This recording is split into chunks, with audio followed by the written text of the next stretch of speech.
Differentiated Instruction, Staff Development by Darrien Peoples.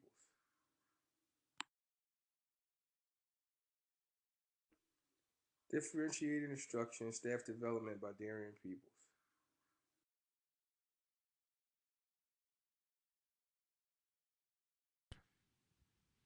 Differentiated instruction. What is it? As defined by Carol Ann Tomlinson, differentiated instruction is a teaching philosophy based on the premise that teachers should adapt instruction to student differences.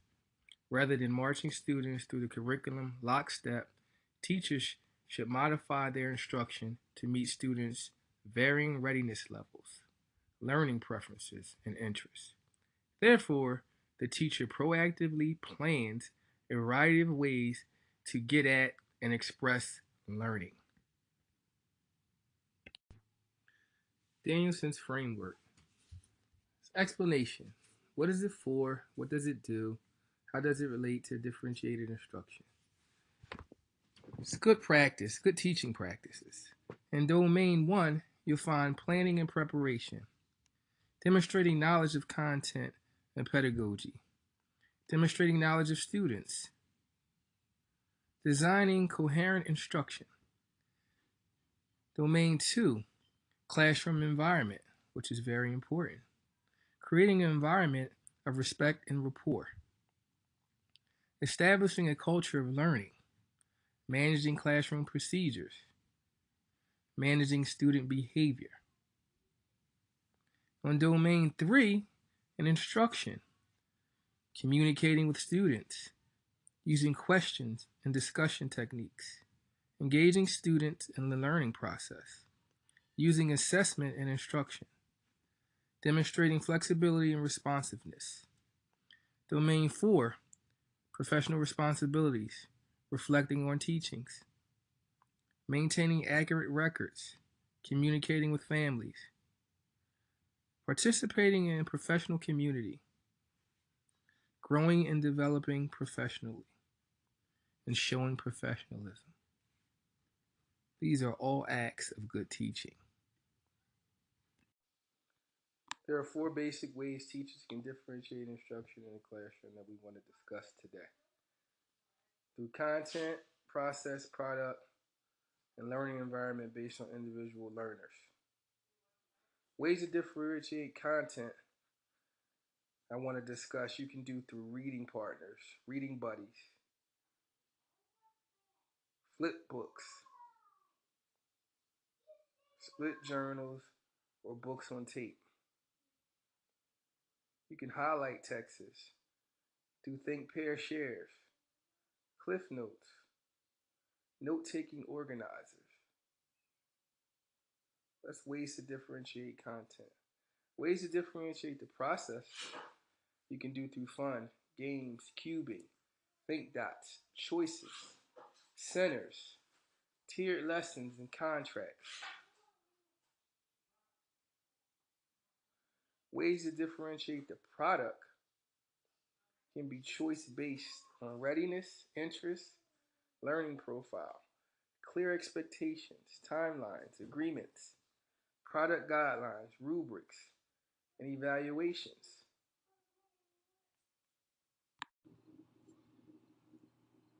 As we go a little deeper into discussing differentiated instruction in the classroom, just wanted to take time out to talk about some of Howard Gardner's theories of multiple intelligences. First being linguistic, which is word smart, logical, mathematical, which is logic smart, naturalistic, nature smart, spatial, which is picture smart, bodily kinesthetic, which is body smart, musical, which is music smart, interpersonal, which is people smart, and intrapersonal, which is self smart. It's extremely important to consider these multiple intelligences when students enter our classroom. Now we can understand that we all learn differently. This can help us best serve our students as we design instruction for each individual. Here you'll find a worksheet that students complete that can assess one or multiple intelligence. The worksheet provides an outlet for students to express opinions on their personal learning experience and styles. In a differentiated instruction classroom, it's important that there's a pre-assessment. Effective pre-assessment can illuminate students' current levels so that the teachers are able to lead them to mastery. Types of pre-assessments could be carousel brainstorming, concept maps, four corners inquiry, KWL charts, think, ink, pair, and share. These are all methods that I'm sure you have used as teachers. When we assess, we need to be careful. Some of the old terminology for assessment: gatekeeping, judging, right answers, control, comparison to others, uses single activities. Now, what we're looking at when we assess our students: nurturing, guiding, self-reflection, information, comparison to task, use over multiple activities. This is why we want to pre-assess and assess. Useful pre-assessment tips. Pre-assessment should be administered shortly before the lesson or unit. It serves as an invitation to the coming learning experience. It can pique students' interest in what they are about to study. It also can uncover potential connection between the students.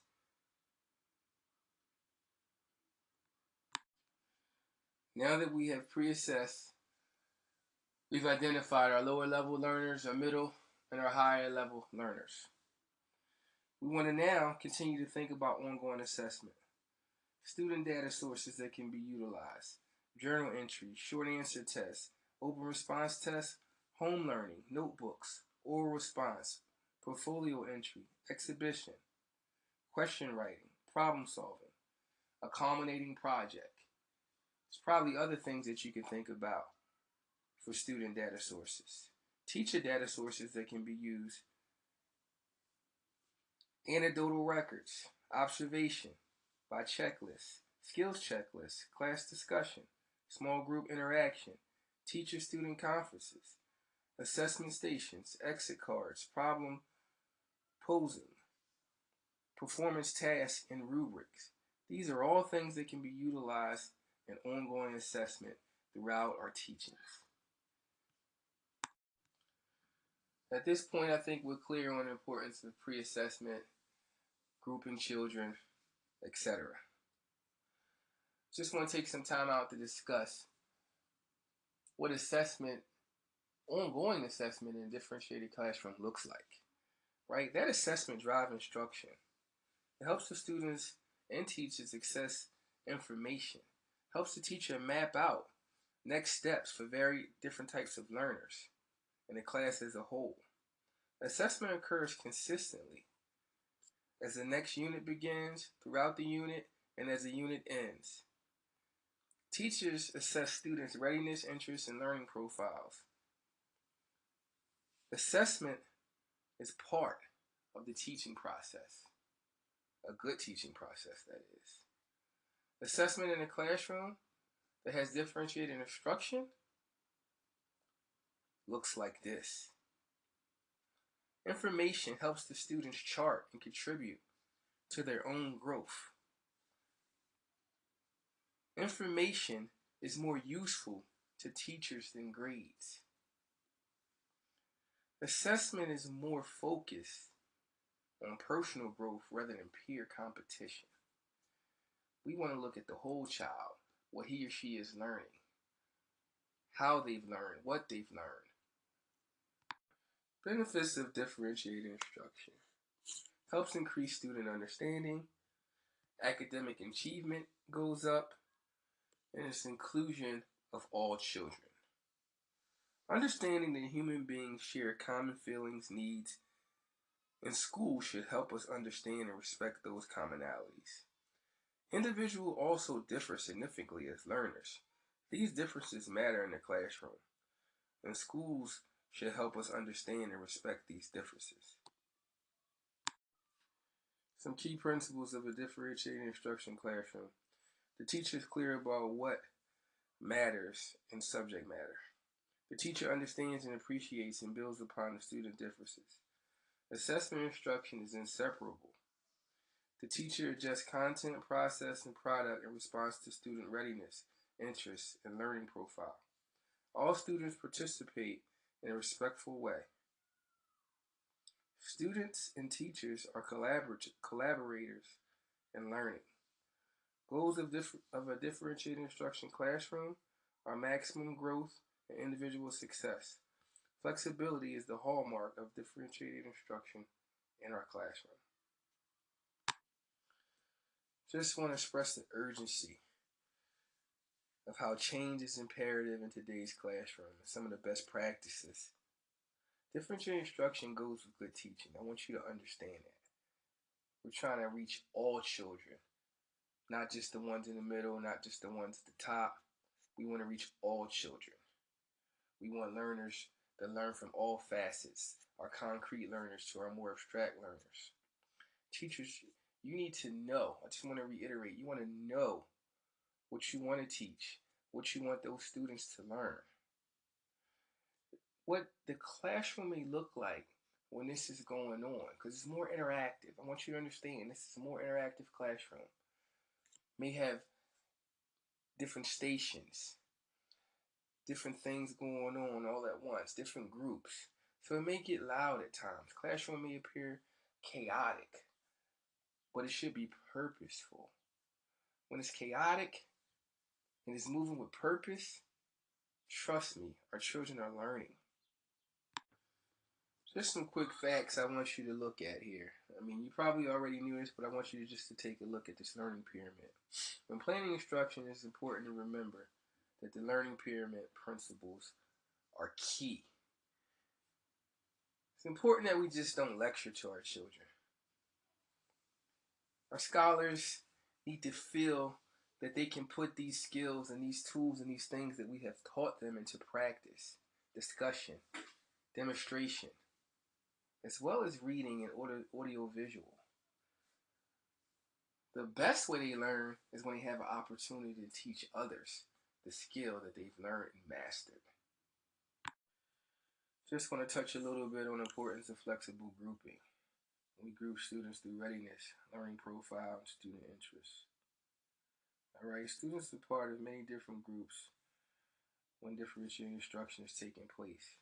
Those groups can be based on a match of the student task to the student's readiness, interests, and or learning style. Sometimes the students select groups, and sometimes teachers select the groups for them. Sometimes student group assignments are purposeful, and sometimes these assignments are just random. Teachers may create skills with a group of children that are heterogeneous or homogeneous in readiness levels. In closing, these are the research sources used to prepare this PowerPoint. Just want to also leave you with some food for thought.